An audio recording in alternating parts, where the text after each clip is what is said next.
5위 부자 나라가 한국에 완전히 굴복했습니다. 1인당 GDP 9만 달러, 한국보다 3배나 잘 사는 초부유국. 싱가포르에서 지금 믿을 수 없는 일이 벌어지고 있어요. 거리 곳곳에 한글 간판이 넘쳐나고 현지인들이 한국어를 배우러 다니며 심지어 고급 레스토랑에서까지 한국 메뉴를 찾고 있습니다. 말레이반도 최남단의 이 작은 나라가 어떻게 한국 문화에 이렇게 깊이 빠져들게 된 걸까요? 그 중심에는 한 싱가포르 셰프의 극적인 변화가 있었습니다.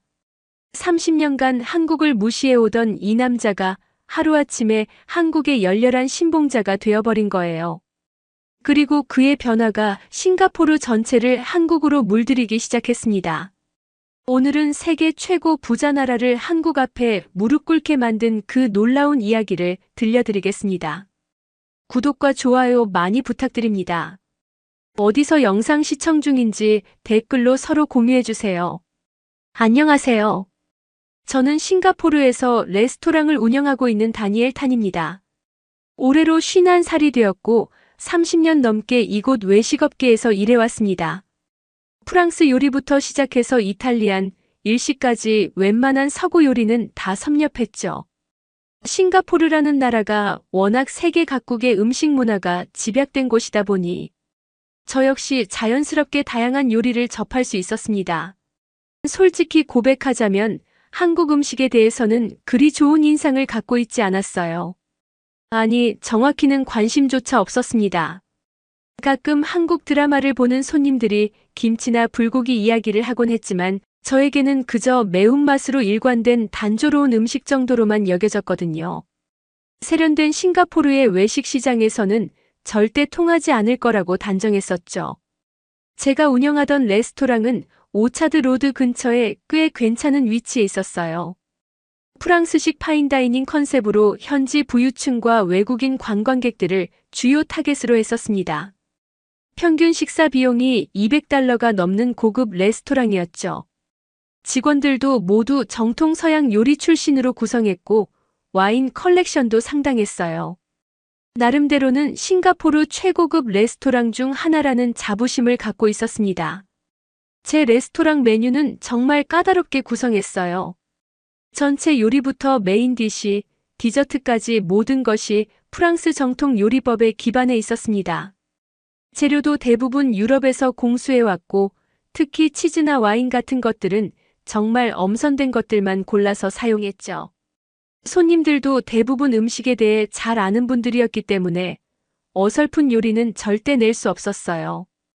그런 제게 한국이라는 나라는 그저 최근 몇 년간 K-팝이니 드라마로 젊은이들 사이에서 유행하는 문화 정도로만 보였어요. 물론 그것도 나름의 가치가 있겠지만 제가 추구하는 고급 요리 문화와는 거리가 멀다고 생각했습니다. 한국 음식이라고 하면 김치, 라면, 불고기 정도만 떠올랐고 그마저도 집에서 간단히 해먹는 소울푸드 정도의 느낌이었죠. 사실 저는 아시아 음식 중에서도 일식을 가장 높이 평가했어요. 정교하고 섬세한 일본 요리의 철학과 기술은 정말 대단하다고 생각했거든요. 스시 하나를 만들어도 쌀의 온도부터 생선의 숙성도까지 모든 것이 치밀하게 계산되어 있지 않습니까? 중식도 나름의 깊이와 역사가 있다고 인정했습니다. 5000년 역사 속에서 축적된 조리법들과 지역별 특색은 정말 대단하다고 봤어요. 하지만 한식에 대해서는 그런 인정을 해본 적이 없었습니다.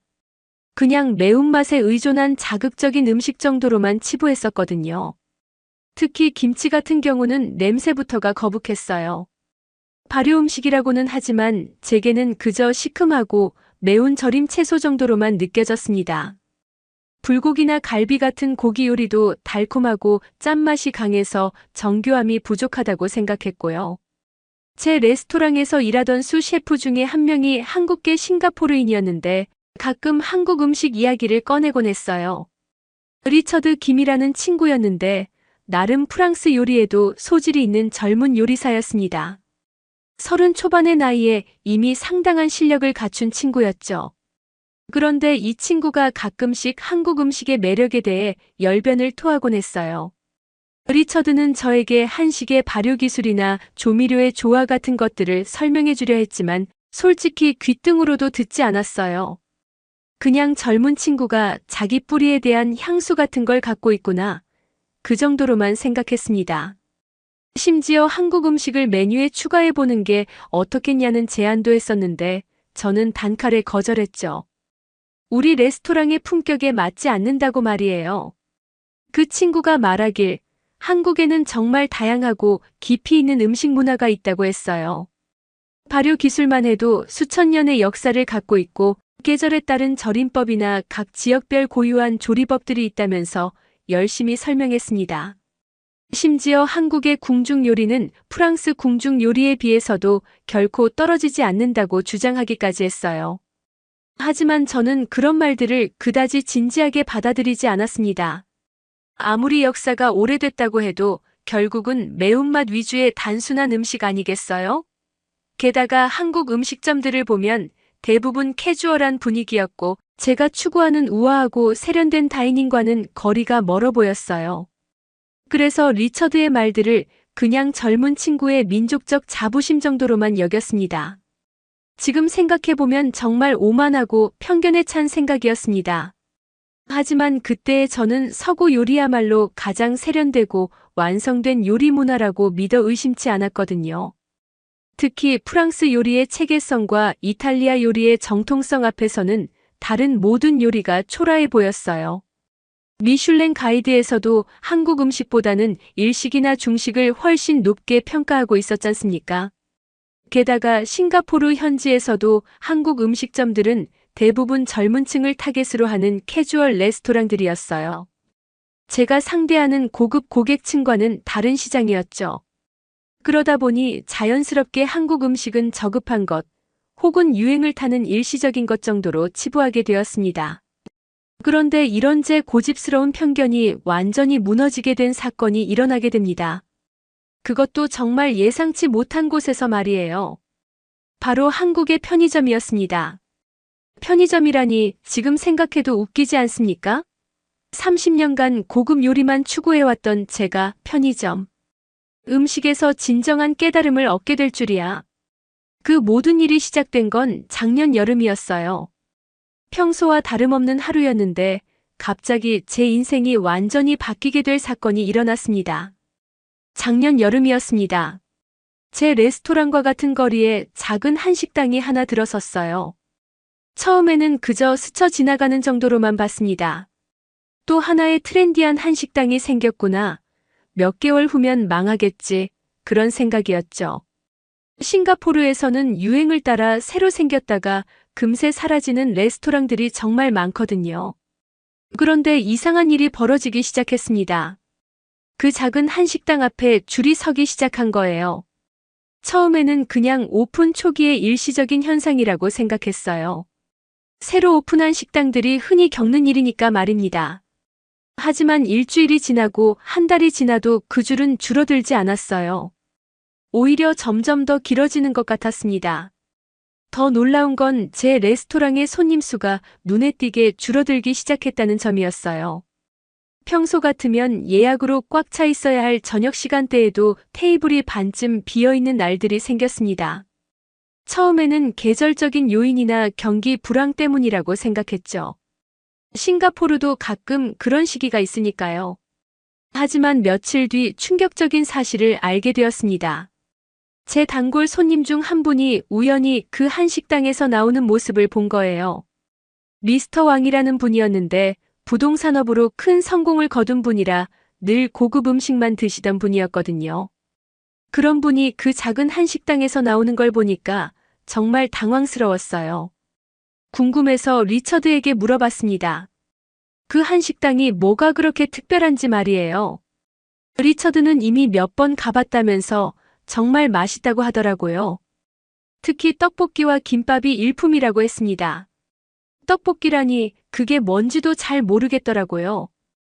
그냥 매운 떡 요리 정도로만 알고 있었거든요. 리처드가 말하길 그 집 사장은 한국에서 직접 온 젊은 여성이라고 했어요. 김수진이라는 분이었는데 한국에서 요리 학교를 졸업하고 여러 한식당에서 경험을 쌓은 후 싱가포르에 온 거라고 하더라고요. 그리고 무엇보다 재료를 정말 까다롭게 골라서 사용한다고 했습니다. 김치부터 고추장, 심지어 쌀까지 모두 한국에서 직수입한다는 거예요. 그 말을 듣고도 저는 여전히 회의적이었어요. 아무리 좋은 재료를 써도 결국 한국 음식은 한국 음식 아니겠어요? 제가 추구하는 정교하고 우아한 요리와는 차원이 다른 거라고 생각했습니다. 하지만 손님들이 계속 빠져나가는 상황이 지속되면서 점점 불안해지기 시작했어요. 특히 충격적이었던 건 제 레스토랑에서 일하던 웨이터 몇 명이 그 한식당으로 자리를 옮긴다고 한 거였어요. 마크라는 친구였는데 꽤 능력 있는 서비스 직원이었거든요. 그런데 갑자기 그만둔다고 하더니 며칠 후에 그 한식당에서 일하고 있는 걸 봤어요. 정말 배신감이 들었죠. 마크에게 왜 그런 결정을 했는지 물어봤더니 대답이 정말 의외였어요. 그 한식당에서 일하는 게 더 배울 게 많다는 거예요. 한국 음식 문화를 직접 체험할 수 있고 무엇보다 손님들의 반응이 너무 좋아서 일하는 재미가 있다고 하더라고요. 그리고 김수진 사장이 직원들을 정말 잘 대해준다고도 했습니다. 그 말을 듣고 정말 화가 났어요. 제가 얼마나 직원들을 잘 챙겨줬는데 갑자기 다른 곳으로 가면서 그런 말을 하다니요. 하지만 동시에 궁금하기도 했어요. 도대체 그 한식당에 뭐가 있길래 사람들이 그렇게 열광하는 건지 말입니다. 그러던 어느 날 정말 예상치 못한 일이 벌어졌습니다. 제가 가장 아끼던 수셰프인 앤서니가 갑자기 사표를 낸 거예요. 앤서니는 정말 실력 있는 요리사였어요. 프랑스에서 정식으로 요리를 배웠고 제 레스토랑에서도 핵심적인 역할을 하던 친구였죠. 그런 친구가 갑자기 그만둔다고 하니까 정말 당황스러웠어요. 더 충격적인 건 앤서니가 그만두는 이유였습니다. 한국에 가서 한식을 배우고 싶다는 거예요. 그 한식당에서 김수진 사장과 이야기를 나누면서 한식의 깊이를 깨달았다고 하더라고요. 특히 발효기술이나 조미료의 조화 같은 부분에서 정말 배울 게 많다고 느꼈다면서 정식으로 한식을 공부하고 싶다고 했습니다. 그때까지만 해도 저는 앤서니가 일시적인 충동에 빠진 거라고 생각했어요. 젊은 요리사들이 가끔 새로운 것에 현혹되는 경우가 있지 않습니까? 하지만 앤서니는 정말 진지했어요. 이미 한국의 요리학교에 연락해서 입학 준비까지 해놨더라고요. 앤서니가 떠나기 전에 마지막으로 한 말이 지금도 기억에 남아 있어요. 그가 저에게 말하길 한식이 단순히 매운맛만의 음식이 아니라는 걸 깨달았다고 했어요. 그 안에는 수천 년의 역사와 철학이 담겨 있고 특히 건강과 맛의 조화라는 측면에서는 다른 어떤 요리보다도 뛰어나다고 생각한다면서요. 그 말을 듣고 정말 기가 막혔어요. 제가 그동안 얼마나 많은 것들을 가르쳐 줬는데 갑자기 한식이 더 뛰어나다니요. 하지만 동시에 불안해지기도 했습니다. 정말 실력 있는 요리사인 앤서니가 그렇게 말한다면 혹시 제가 놓치고 있는 게 있는 건 아닐까 하는 생각이 들기 시작했거든요. 그리고 며칠 후 결정적인 사건이 일어났습니다. 제 레스토랑의 단골 고객 중 한 분이 직접 찾아와서 말씀하신 거예요. 미세스리라는 분이었는데 부유한 사업가의 부인으로 정말 까다로운 입맛을 가진 분이었어요. 그런 분이 저에게 이렇게 말씀하시더라고요. 다니엘 셰프님, 요즘 한국 음식에 관심이 많아졌어요. 특히 그 거리에 새로 생긴 한식당 정말 훌륭하더라고요. 혹시 셰프님도 한국 요리를 메뉴에 추가해 보시는 건 어떨까요? 그 말을 듣고 정말 어이가 없었어요. 제가 30년간 쌓아온 명성과 실력이 있는데 갑자기 한국 요리를 하라니요. 하지만 미세스리 같은 중요한 고객의 말을 무시할 수는 없었죠. 그래서 일단은 검토해보겠다고 말씀드렸습니다. 그날 밤 저는 정말 많은 생각을 했어요. 과연 제가 뭔가 놓치고 있는 건 아닐까? 한국 음식이 정말 그렇게 특별한 게 있는 걸까? 하지만 여전히 받아들이기 어려웠어요. 제가 그동안 쌓아온 모든 것들을 부정하는 것 같은 느낌이었거든요. 결국 저는 직접 확인해보기로 결심했습니다. 더 이상 이런 상황을 방치할 수는 없었거든요. 제 레스토랑의 미래가 걸린 문제였어요. 그래서 어느 금요일 저녁 평소보다 일찍 레스토랑 문을 닫고 그 한식당을 찾아가기로 했습니다. 솔직히 말하면 정말 내키지 않았어요. 30년간 고급 요리만 추구해온 제가 그런 작은 한식당에 가는 것 자체가 자존심 상하는 일이었거든요. 하지만 호기심과 위기감이 자존심보다 더 컸습니다. 도대체 뭐가 그렇게 사람들을 매혹시키는지 알아봐야겠더라고요. 저녁 7시쯤 그 한식당 앞에 도착했는데 정말 놀랐어요. 평일 저녁인데도 불구하고 벌써 몇 명이 줄을 서서 기다리고 있었거든요. 그것도 나이 지긋한 분들부터 젊은 커플까지 정말 다양한 층의 사람들이었어요. 제가 아는 몇몇 얼굴도 보였습니다. 평소 제 레스토랑에 오시던 분들이었죠. 가게 안을 들여다보니 생각보다 깔끔하더라고요. 크기는 작았지만 인테리어가 심플하면서도 세련되게 되어 있었어요. 무엇보다 주방이 오픈되어 있어서 요리하는 과정을 직접 볼 수 있게 되어 있었습니다. 김수진 사장이 직접 요리를 하고 있는 모습이 보였는데 동작 하나하나가 정말 숙련되어 보였어요. 저도 줄을 서서 기다렸습니다. 처음에는 정말 어색했어요. 제가 언제 이런 식으로 음식을 먹기 위해 줄을 서본 적이 있었나 싶더라고요. 하지만 다른 사람들의 표정을 보니까 모두 기대에 차 있었어요. 마치 뭔가 특별한 경험을 하러 온 것 같은 느낌이었습니다. 20분 정도 기다린 후에야 자리에 앉을 수 있었어요. 메뉴를 보니 정말 간단했습니다.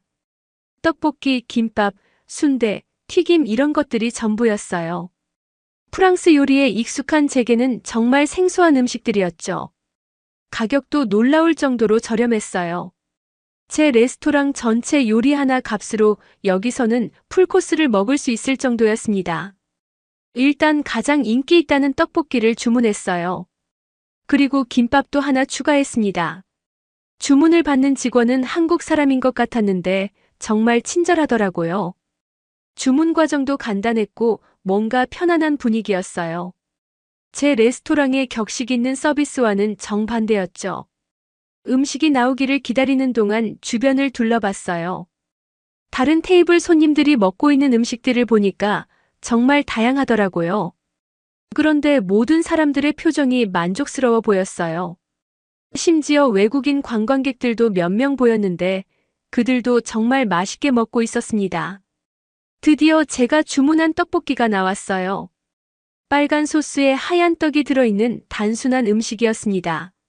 처음 보는 음식이라 어떻게 먹어야 할지 잠시 망설였어요. 그때 옆 테이블에서 먹는 모습을 보고 따라했습니다. 젓가락으로 떡을 집어서 입에 넣었죠. 그 순간 정말 말로 표현하기 어려운 일이 일어났습니다. 처음에는 매운맛이 입안을 자극했어요. 하지만 그 뒤에 오는 단맛과 감칠맛이 정말 놀라웠습니다. 매운맛만 있는 것이 아니라 복합적인 맛의 층이 있더라고요. 게다가 떡의 쫄깃한 식감도 처음 경험하는 것이었어요. 계속 먹다 보니까 점점 더 놀라웠습니다. 이 간단해 보이는 음식 안에 정말 많은 것들이 들어있더라고요. 고추장의 깊은 맛, 설탕의 단맛, 그리고 각종 야채에서 나오는 자연스러운 감칠맛까지. 무엇보다 전체적인 조화가 정말 뛰어났어요. 김밥도 마찬가지였습니다. 겉보기에는 그냥 밥을 김으로 싼 단순한 음식 같았는데 먹어보니까 안에 들어있는 재료들의 조합이 정말 절묘했어요. 단무지의 아삭함, 당근의 단맛, 시금치의 고소함, 그리고 계란의 부드러움까지. 각각의 재료가 따로 놀지 않고 하나의 완성된 맛을 만들어내고 있었습니다. 그런데 가장 놀라웠던 건 이런 맛들이 전혀 인위적이지 않다는 점이었어요. 제가 그동안 만들어온 프랑스 요리들은 복잡한 소스나 기법을 통해 맛을 만들어냈는데 이 한국 음식들은 정말 자연스럽고 건강한 맛이었어요. 화학 조미료나 인공적인 맛이 전혀 느껴지지 않았습니다. 식사를 마치고 나니까 정말 묘한 기분이었어요. 배는 부르지만 속이 편했고 뭔가 건강해진 것 같은 느낌이었어요. 제 레스토랑의 무거운 프랑스 요리를 먹고 나면 보통 속이 부담스러웠는데 이 한국 음식은 전혀 그렇지 않았습니다. 계산을 하면서 김수진 사장과 잠깐 이야기를 나눴어요. 정말 젊어 보이는 분이었는데 음식에 대한 열정이 눈에서 느껴지더라고요. 간단히 인사를 나누면서 음식이 정말 맛있었다고 말씀드렸더니 정말 기뻐하시더라고요. 그분이 말씀하시길 모든 재료를 정말 신경 써서 고른다고 했어요. 특히 고추장 같은 경우는 한국의 전통 방식으로 만든 것만 사용한다고 하시더라고요. 그리고 떡도 매일 아침 직접 만든다고 했습니다. 그 말을 듣고 정말 감탄했어요. 이런 정성과 노력이 그 맛을 만들어낸 거구나 싶었습니다. 집으로 돌아가는 길에 정말 많은 생각이 들었어요. 제가 그동안 한국 음식에 대해 갖고 있던 편견이 얼마나 잘못된 것이었는지 깨닫게 되었거든요. 이건 단순히 매운맛만의 음식이 아니었어요. 그 안에는 정말 깊이 있는 맛의 철학과 건강에 대한 배려가 들어 있었습니다. 그날 밤 잠자리에 들면서도 계속 그 맛이 생각났어요. 특히 떡볶이의 그 복합적인 맛의 층들이 계속 머릿속에 맴돌았습니다. 이런 감동을 받은 게 정말 오랜만이었어요. 요리사로서 새로운 맛을 발견했을 때의 그 짜릿함을 다시 느낀 거죠. 하지만 동시에 복잡한 마음도 들었어요. 제가 그동안 추구해온 고급 요리의 가치가 흔들리는 것 같은 느낌이었거든요. 이렇게 간단하고 저렴한 음식이 제 비싼 프랑스 요리보다 더 큰 감동을 줄 수 있다니 정말 당황스러웠습니다. 그 이후로 저는 완전히 달라졌어요. 한국 음식에 대한 호기심이 폭발적으로 증가했습니다. 다음 날부터 인터넷으로 한식에 대한 정보를 찾아보기 시작했어요. 유튜브에서 한국 요리 채널들을 구독하고 한식의 역사와 철학에 대한 자료들도 찾아 읽었습니다. 정말 놀라운 사실들을 알게 되었어요. 한국의 발효 기술이 수천 년의 역사를 갖고 있고 김치만 해도 지역별로 수백 가지 종류가 있다는 거였어요. 그리고 한국의 궁중 요리는 정말 섬세하고 복잡한 조리법을 갖고 있었습니다. 제가 생각했던 것과는 완전히 달랐어요. 특히 한국의 약식동원 사상에 대해 알게 된 것이 큰 충격이었습니다. 음식과 약이 근본적으로 같다는 개념, 즉 건강한 재료로 만든 음식 자체가 몸에 좋은 약이 된다는 철학이었어요. 이런 개념은 서양 요리에서는 찾아보기 어려운 것이었죠. 맛과 건강을 동시에 추구하는 정말 지혜로운 사상이라고 생각했습니다. 며칠 후 저는 다시 김수진 사장의 한식당을 찾았어요. 이번에는 좀 더 다양한 메뉴를 시도해보고 싶었거든요. 순대와 어묵 그리고 비빔밥을 주문했습니다. 각각의 음식들이 또 다른 놀라움을 선사했어요. 순대는 처음 먹어보는 음식이었는데 돼지 창자에 여러 재료를 넣고 삶은 것이라고 했어요. 겉보기에는 그리 매력적이지 않아 보였는데 먹어보니까 정말 고소하고 깊은 맛이 났습니다. 특히 찍어 먹는 소금과 후추의 조합이 절묘했어요. 어묵도 마찬가지였습니다. 생선을 갈아서 만든 것이라고 했는데 탄력 있는 식감과 담백한 맛이 정말 좋았어요. 그리고 어묵을 우린 국물의 맛이 일품이었습니다. 이런 단순한 재료로 이렇게 깊은 맛을 낼 수 있다는 게 신기했어요. 하지만 가장 인상적이었던 건 비빔밥이었습니다. 여러 가지 나물과 고기, 계란이 밥 위에 올라가 있고 고추장을 넣고 비벼 먹는 음식이었어요. 각각의 나물들이 모두 다른 조리법으로 만들어져 있었는데 이걸 다 섞어서 먹으면 정말 환상적인 조화를 이루었습니다. 김수진 사장에게 이 나물들을 어떻게 만드는지 물어봤더니 정말 복잡한 과정을 거친다고 하더라고요. 각각의 나물마다 서로 다른 양념과 조리법을 사용하고 색깔과 영양을 모두 고려해서 조합한다고 했어요. 이건 정말 과학적인 접근이었습니다. 그때 깨달았어요. 한국 음식이 단순해 보이는 건 겉모습일 뿐이고 실제로는 정말 복잡하고 정교한 조리 과정을 거친다는 것을요. 프랑스 요리가 복잡한 소스로 맛을 만들어낸다면 한국 요리는 각각의 재료를 최상의 상태로 조리해서 자연스러운 조화를 이룬다는 차이점이 있었습니다. 그날 이후로 저는 정말 자주 그 한식당을 찾게 되었어요. 일주일에 서너 번은 갔던 것 같아요. 메뉴도 하나씩 다 시도해봤고 김수진 사장과도 점점 친해졌습니다. 그분을 통해 한국 음식 문화에 대해 정말 많은 것을 배울 수 있었어요. 김수진 사장이 말해주신 한 가지 인상적인 이야기가 있어요. 한국에서는 음식을 만들 때 정성을 가장 중요하게 생각한다는 거였어요. 똑같은 재료, 똑같은 조리법을 사용해도 만드는 사람의 마음가짐에 따라 맛이 달라진다고 믿는다는 거죠. 처음에는 미신 같은 이야기라고 생각했는데 계속 먹다 보니까 정말 그런 것 같더라고요. 그분이 만드는 음식에는 뭔가 특별한 따뜻함이 있었어요. 단순히 맛있는 것을 넘어서서 마음까지 편안해지는 느낌이었습니다. 이런 건 제가 그동안 만들어 온 프랑스 요리에서는 경험해 본 적이 없는 감정이었어요. 한 달 정도 지나자 제 직원들도 제가 달라진 걸 눈치채기 시작했어요. 특히 리처드가 저에게 물어보더라고요. 요즘 한국 음식에 관심이 많이 생기신 것 같다고 말이에요. 솔직히 인정할 수밖에 없었죠. 제가 그동안 무시했던 한식의 가치를 이제야 깨닫게 되었다고요. 리처드는 정말 기뻐했어요. 자신이 그토록 추천했던 한식을 제가 드디어 인정하게 되었다면서요. 그리고 이참에 저희 레스토랑에도 한국 요리를 도입해보면 어떨지 다시 한번 제안했습니다. 이번에는 제가 진지하게 고려해봤어요. 하지만 여전히 고민이 많았습니다. 제 레스토랑은 프랑스 요리 전문점으로 명성을 쌓아온 곳이었거든요. 갑자기 한국 요리를 도입한다면 기존 손님들이 어떻게 받아들일지, 그리고 레스토랑의 정체성에는 문제가 없을지 걱정되었어요. 그런데 며칠 후 정말 놀라운 일이 일어났습니다. 제 레스토랑의 단골 손님이신 미스터리라는 분이 저를 찾아오신 거예요. 그분이 하신 말씀이 정말 충격적이었어요.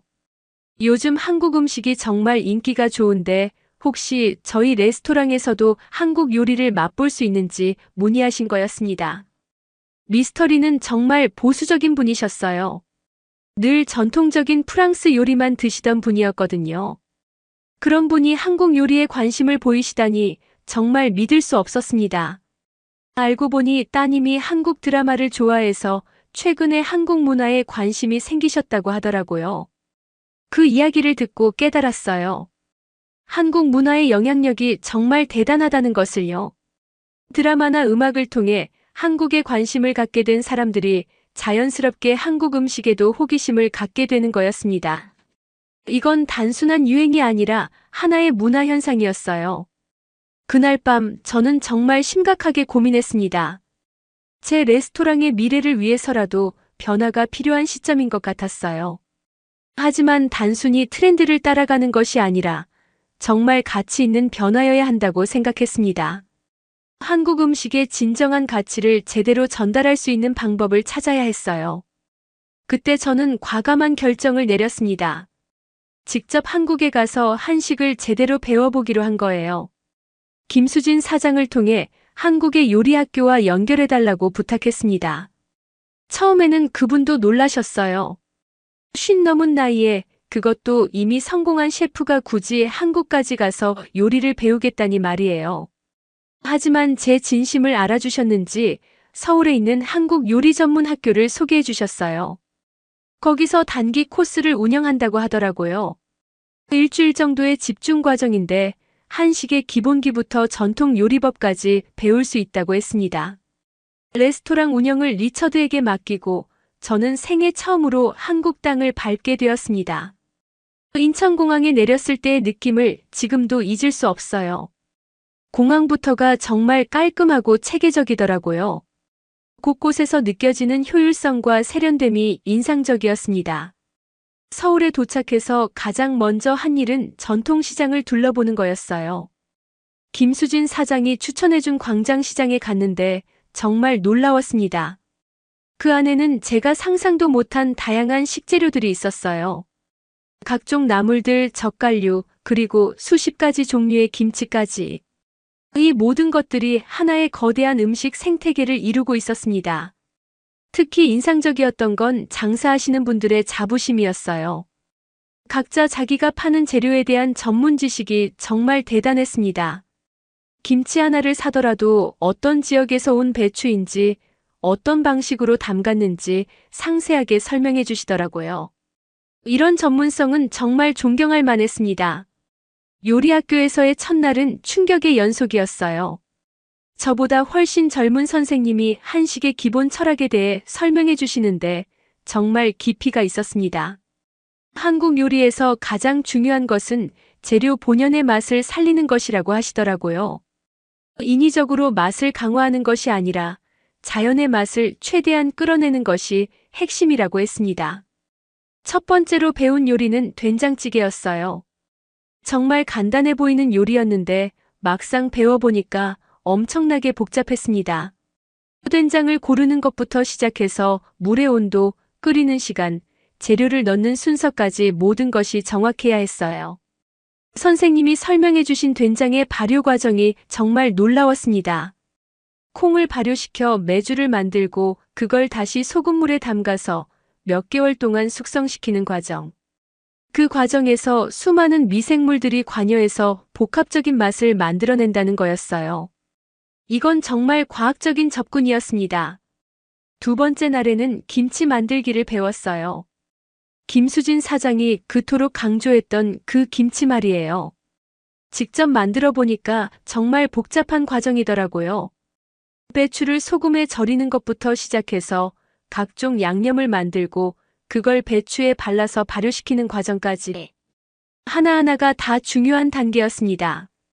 특히 고춧가루를 고르는 과정이 인상적이었어요. 지역별로 심지어 농장별로도 맛이 다르다고 하더라고요. 매운맛의 정도뿐만 아니라 단맛, 향까지 모두 달랐습니다. 김치의 맛을 결정하는 가장 중요한 재료 중 하나라고 했어요. 세 번째 날에는 불고기와 갈비를 배웠습니다. 제가 그동안 생각했던 것과는 완전히 달랐어요. 단순히 고기를 달콤한 양념에 재운 것이 아니라 고기의 부위별 특성을 고려해서 서로 다른 양념과 조리법을 사용하는 거였어요. 선생님이 보여주신 고기 손질 기법도 정말 놀라웠습니다. 고기의 결을 보고 칼질하는 방향을 정하고 두께도 부위에 따라 다르게 썰었어요. 이런 세심함은 프랑스 요리에서도 찾아보기 어려운 수준이었습니다. 네 번째 날에는 전통 궁중 요리를 체험해봤어요. 구절판, 신선로, 약과 같은 정말 정교한 요리들이었습니다. 특히 구절판은 9가지 재료를 각각 다르게 조리해서 색깔과 맛의 조화를 이루는 요리였는데 그 섬세함에 정말 감탄했어요. 이런 요리들을 보면서 깨달았던 건 한국 요리에는 정말 깊은 미학이 있다는 것이었어요. 단순히 맛만 추구하는 것이 아니라 보는 즐거움과 건강까지 모두 고려한 종합 예술이었습니다. 다섯 번째 날에는 한국의 차 문화를 배웠어요. 한국에도 다양한 전통차가 있다는 걸 처음 알았어요. 녹차, 둥글레차, 오미자차, 생강차 등등. 각각이 다른 효능을 갖고 있고 계절에 따라 다른 차를 마신다고 했습니다. 특히 인상적이었던 건 차를 우리는 과정이었어요. 물의 온도, 우리는 시간, 심지어 찻잔을 데우는 방법까지 모든 것이 정해져 있었어요. 이런 정성스러운 과정을 거쳐야 차 본연의 맛과 향을 제대로 느낄 수 있다는 거였습니다. 마지막 날에는 한국의 발효 음식에 대해 심화 학습을 했어요. 김치뿐만 아니라 젓갈, 장아찌, 식혜 같은 다양한 발효 음식들을 배웠습니다. 각각의 발효 과정과 그로 인해 생기는 영양학적 효과들을 과학적으로 설명해 주시더라고요. 정말 놀라웠던 건 한국의 발효 기술이 서구의 그것보다도 훨씬 앞서 있다는 점이었어요. 수천 년간 축적된 경험과 지혜가 현대 과학으로도 증명되고 있었습니다. 특히 장 건강에 미치는 긍정적인 효과는 정말 대단했어요. 일주일간의 교육을 마치고 나니까 정말 많은 것이 바뀌었어요. 한국 음식에 대한 이해가 완전히 달라졌을 뿐만 아니라 요리에 대한 제 철학 자체가 변했습니다. 복잡하고 화려한 것만이 최고가 아니라는 걸 깨달았어요. 한국에서의 일주일은 정말 제 인생을 바꿔놓았습니다. 싱가포르로 돌아오는 비행기 안에서도 계속 그 경험들이 머릿속을 맴돌았어요. 단순히 요리 기법을 배운 것이 아니라 음식에 대한 완전히 새로운 철학을 접한 느낌이었습니다. 공항에 도착하자마자 가장 먼저 한 일은 김수진 사장의 한식당을 찾아가는 거였어요. 그분께 한국에서의 경험을 이야기해드리고 싶었거든요. 그분도 제가 돌아온 것을 정말 반갑게 맞이해 주셨어요. 그리고 제가 한국에서 배운 이야기를 들려드리니까 정말 기뻐하시더라고요. 김수진 사장이 저에게 놀라운 제안을 하셨어요. 혹시 제 레스토랑에서 한식과 프랑스 요리를 융합한 새로운 메뉴를 만들어 보는 것은 어떻겠냐는 거였습니다. 퓨전 요리라고 하면 보통 어중간한 결과가 나오는 경우가 많은데 제대로 된 철학을 갖고 접근한다면 정말 특별한 것을 만들 수 있을 거라고 하시더라고요. 처음에는 망설였어요. 제 레스토랑의 정체성을 유지하면서도 한식의 요소를 어떻게 자연스럽게 접목시킬 수 있을지 확신이 서지 않았거든요. 하지만 한국에서 배운 것들을 실제로 적용해보고 싶은 마음이 더 컸습니다. 리처드와 함께 새로운 메뉴 개발에 착수했어요. 첫 번째로 시도한 것은 김치를 활용한 전체 요리였습니다. 프랑스식 테린에 김치를 넣어서 발효의 깊은 맛과 프랑스 요리의 정교함을 결합해보는 거였어요.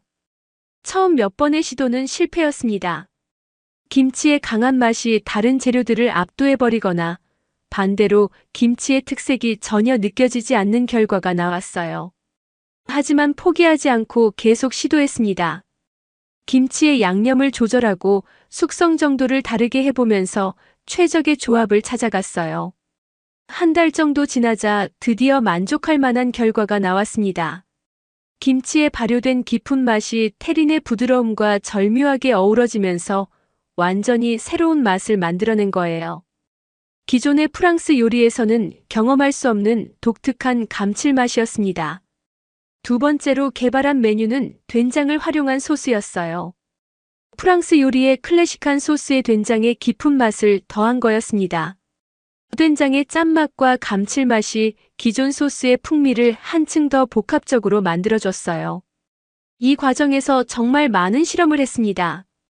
된장의 종류별로 맛을 비교해보고 다른 재료들과의 조화도 연구했어요. 특히 와인과의 페어링이 중요했는데 의외로 된장의 깊은 맛이 특정 와인들과 정말 잘 어울렸습니다.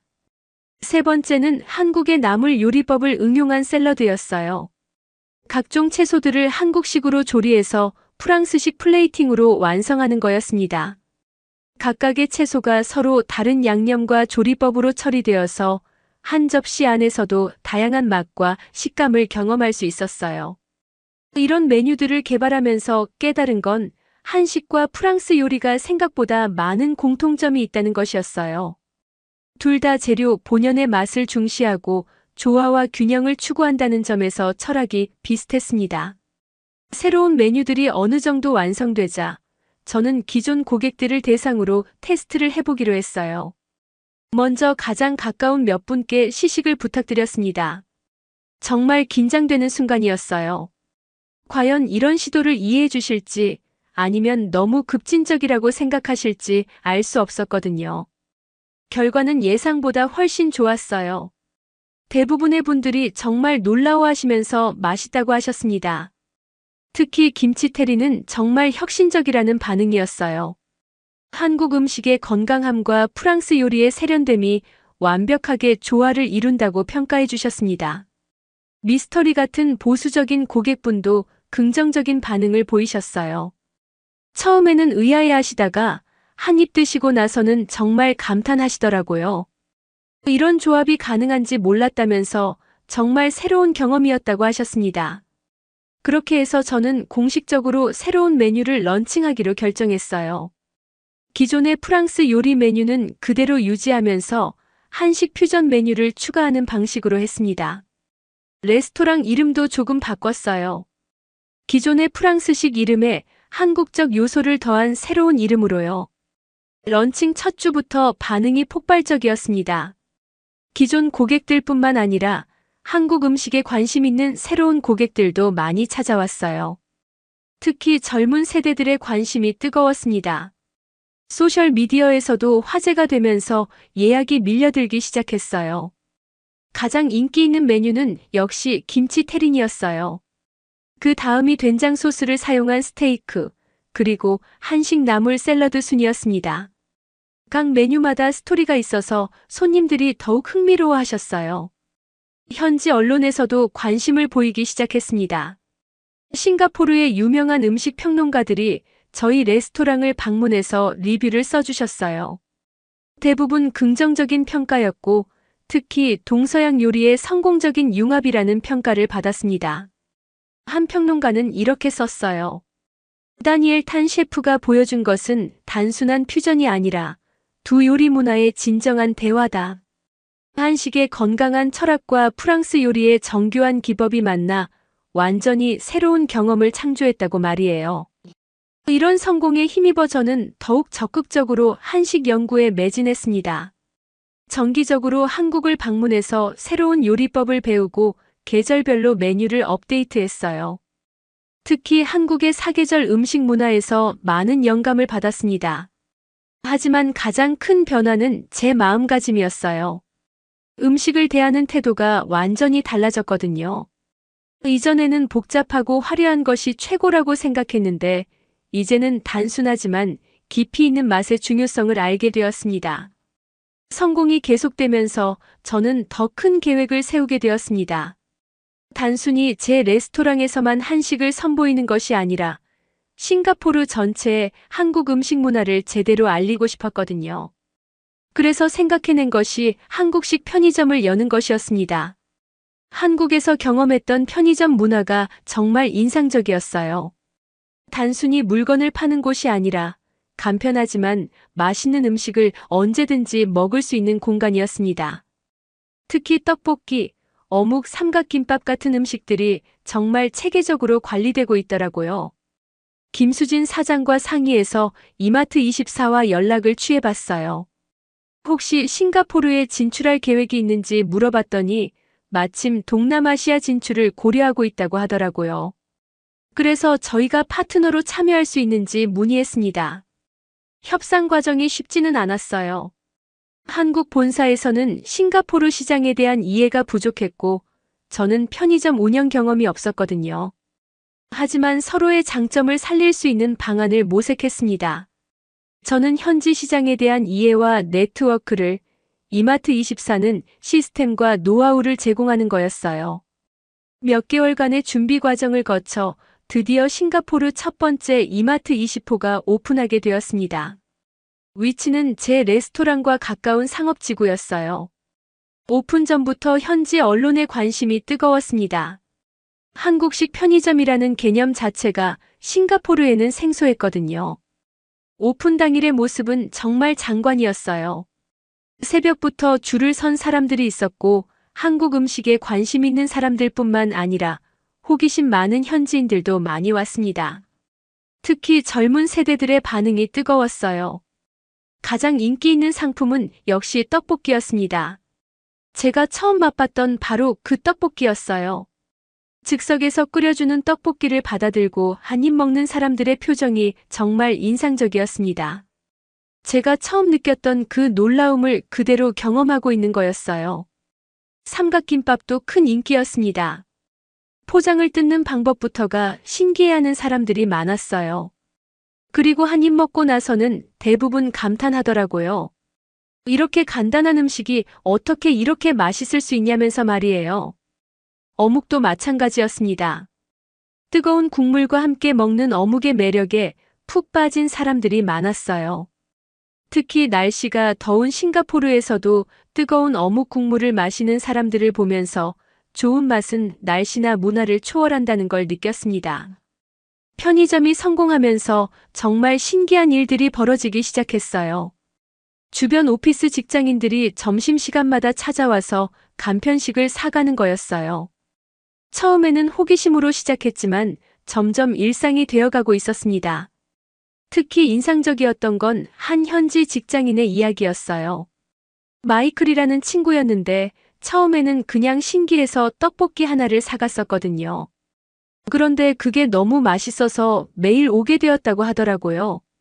심지어 집에서 떡볶이를 직접 만들어 보려고 재료까지 사간다면서요. 이런 반응을 보면서 깨달은 게 있어요. 한국 음식의 매력은 단순히 맛에만 있는 것이 아니라는 거였습니다. 편리함, 건강함, 그리고 무엇보다 정서적인 만족감까지 모든 것이 조화롭게 어우러져 있었어요. 편의점 성공에 힘입어 저는 두 번째 매장을 열기로 결정했습니다.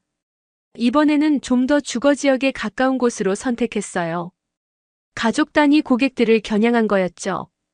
여기서도 반응은 뜨거웠습니다. 특히 아이들이 있는 가정에서 인기가 많았어요.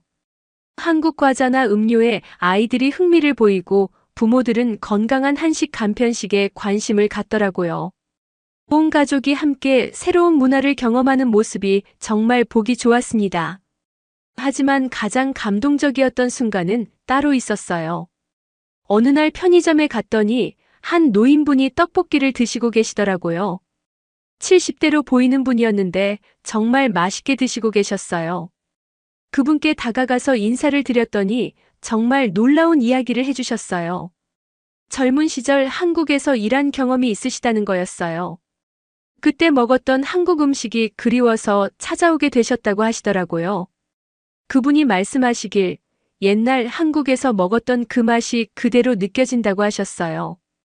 특히 떡볶이의 그 달콤하면서도 매운맛이 젊은 시절의 추억을 생생하게 되살려준다면서 정말 고맙다고 하시더라고요. 그 순간 저는 정말 뭉클했어요. 음식이 단순히 배를 채우는 것이 아니라 추억과 감정까지 전달할 수 있다는 걸 새삼 깨달았거든요. 제가 하고 있는 일이 정말 의미 있는 일이라는 확신이 들었습니다. 몇 개월 후에는 세 번째, 네 번째 매장까지 열게 되었어요. 각 매장마다 특색을 달리해서 운영했습니다. 어떤 곳은 즉석 조리 음식에 특화하고 어떤 곳은 한국 식품과 조미료 판매에 중점을 두었어요. 이 과정에서 정말 많은 현지인들과 교류할 수 있었습니다. 한국 음식에 대한 궁금증을 묻는 사람들, 조리법을 알고 싶어 하는 사람들, 심지어 한국 문화 전반에 대해 관심을 갖는 사람들까지. 편의점이 단순한 상업 공간을 넘어서 문화 교류의 장이 되고 있었어요. 현지 언론에서도 이런 현상에 주목하기 시작했습니다. 한국 편의점 문화가 싱가포르 사람들의 일상을 어떻게 바꾸고 있는지에 대한 특집 기사들이 나오기 시작했어요. 저도 몇 번 인터뷰 요청을 받았습니다. 한 인터뷰에서 기자가 물었어요. 왜 한국 음식에 이렇게 매료되었는지, 그리고 이런 사업을 시작하게 된 동기가 무엇인지 말이에요. 저는 솔직하게 대답했습니다. 처음에는 편견이 있었지만 직접 경험해보니 한국 음식 문화의 깊이와 가치를 깨달았다고요. 그리고 무엇보다 이런 일을 통해 서로 다른 문화가 만나면서 생기는 긍정적인 변화를 목격할 수 있어서 보람있다고 했습니다. 음식을 매개로 한 진정한 문화 교류가 일어나고 있다는 게 정말 의미 있다고 생각한다고요. 이제 돌이켜보면 정말 믿을 수 없는 변화였어요. 불과 1년 전만 해도 한국 음식을 무시하던 제가 지금은 한식 전도사가 되어 있으니까요. 하지만 이 모든 과정을 통해 얻은 가장 큰 깨달음은 음식 그 자체보다도 더 중요한 것이 있다는 점이었습니다. 올해 초 정말 뜻깊은 일이 일어났어요. 싱가포르 요리사 협회에서 제게 특별상을 수여한 거였습니다. 동서양 요리 문화의 성공적인 융합과 새로운 음식 문화 확산에 기여한 공로를 인정받은 거였죠. 시상식에서 연설을 할 기회가 있었는데 정말 감격스러웠어요. 그 자리에서 저는 이렇게 말했습니다. 1년 전에 저는 정말 오만한 요리사였어요. 서구 요리만이 최고라고 생각했고 다른 문화의 음식은 격이 낮다고 여겼죠. 하지만 한 그릇의 떡볶이가 저의 모든 편견을 무너뜨렸습니다. 진정한 요리는 복잡하고 비싼 재료에 있는 것이 아니라 정성과 철학에 있다는 걸 깨달았다고 말씀드렸어요. 한국 음식이 보여준 건강함과 따뜻함, 그리고 사람을 배려하는 마음이야말로 진정한 요리의 본질이라고요. 시상식 이후 정말 많은 변화가 있었어요. 다른 셰프들도 한식에 관심을 갖기 시작했고 싱가포르 내 한식당들도 급격히 늘어났습니다. 저는 이런 흐름을 주도한 사람 중 하나가 되었다는 사실이 정말 자랑스러웠어요. 특히 기억에 남는 건 젊은 요리사들과의 만남이었어요. 요리학교에서 특강을 요청받아서 갔는데 학생들의 반응이 정말 뜨거웠어요. 한식의 매력에 대해 설명하고 직접 떡볶이를 만들어 보여주었는데 모든 학생들이 감탄하더라고요. 한 학생이 질문했어요. 셰프님은 언제부터 한국 음식이 특별하다고 생각하셨나요? 저는 솔직하게 대답했습니다. 편견을 버리고 마음을 열었을 때부터라고요. 선입관 없이 진심으로 받아들였을 때 비로소 그 가치를 알 수 있었다고 했어요. 그리고 무엇보다 중요한 건 음식을 통해 다른 문화를 이해하려는 노력이라고 강조했습니다. 단순히 맛만 보는 것이 아니라 그 음식이 만들어진 배경과 철학까지 이해하려고 할 때 진정한 감동을 받을 수 있다고요. 요즘 제 레스토랑과 편의점들은 계속 성장하고 있어요. 특히 편의점의 경우 5번째, 6번째 매장까지 열었고 각각 특색 있는 컨셉으로 운영하고 있습니다. 한국 본사에서도 싱가포르의 성공 사례를 다른 동남아시아 국가들에 적용하려고 하고 있어요. 하지만 저에게 가장 의미 있는 건 사람들의 변화를 지켜보는 일이에요. 처음에는 호기심으로 시작했던 사람들이 점점 한국 음식의 진정한 매력에 빠져드는 모습을 보면 정말 뿌듯해요. 마치 제가 겪었던 그 과정을 다른 사람들도 경험하고 있는 것 같거든요. 얼마 전에는 정말 감동적인 일이 있었어요. 제 편의점 단골 고객 중 한 분이 실제로 한국 여행을 다녀오신 거예요. 리사라는 분이었는데 처음에는 그냥 떡볶이가 맛있어서 가끔 사 먹는 정도였어요. 그런데 점점 한국 문화 전반에 관심을 갖게 되어서 아예 한국으로 여행을 떠나신 거죠. 여행에서 돌아와서 저에게 들려준 이야기가 정말 놀라웠어요. 한국의 음식 문화가 얼마나 다양하고 깊이가 있는지, 그리고 사람들이 음식을 대하는 태도가 얼마나 진심인지를 직접 체험하셨다고 하더라고요. 특히 현지에서 먹은 떡볶이가 저희 편의점 것과 거의 똑같은 맛이어서 정말 놀랐다고 하셨어요. 그분이 말씀하시길 음식을 통해 다른 나라의 문화를 이해하게 되었고 그것이 자신의 시야를 넓혀주었다고 하시더라고요. 저도 똑같은 경험을 했기 때문에 그 감동을 충분히 이해할 수 있었어요. 지금 저는 새로운 프로젝트를 준비하고 있어요. 한국 음식 문화를 더욱 체계적으로 알릴 수 있는 요리 학교를 개설하는 거예요. 단순히 요리법만 가르치는 것이 아니라 한식의 철학과 문화까지 함께 전달하고 싶거든요. 김수진 사장과도 계속 협력하고 있어요. 그분의 한식당도 이제 2번째 매장을 열 정도로 성장했고 현지 언론에서도 자주 소개될 만큼 유명해졌어요. 처음 만났을 때는 작은 한식당 사장님이었는데 이제는 싱가포르 한식 문화의 선구자가 되셨죠. 요즘 생각해보면 제 인생에서 가장 중요한 전환점이 바로 그 첫 번째 떡볶이였던 것 같아요. 만약 그때 편견을 고집하고 한식당에 가지 않았다면 지금의 저는 존재하지 않았을 거예요. 여전히 오만한 프랑스 요리사로 남아있었을지도 모르죠. 이제 저는 매일 아침 일어나면서 감사한 마음을 갖게 돼요. 새로운 문화를 받아들일 수 있는 열린 마음을 갖게 해준 한국 음식에게, 그리고 그 과정에서 만난 모든 분들에게 말이에요.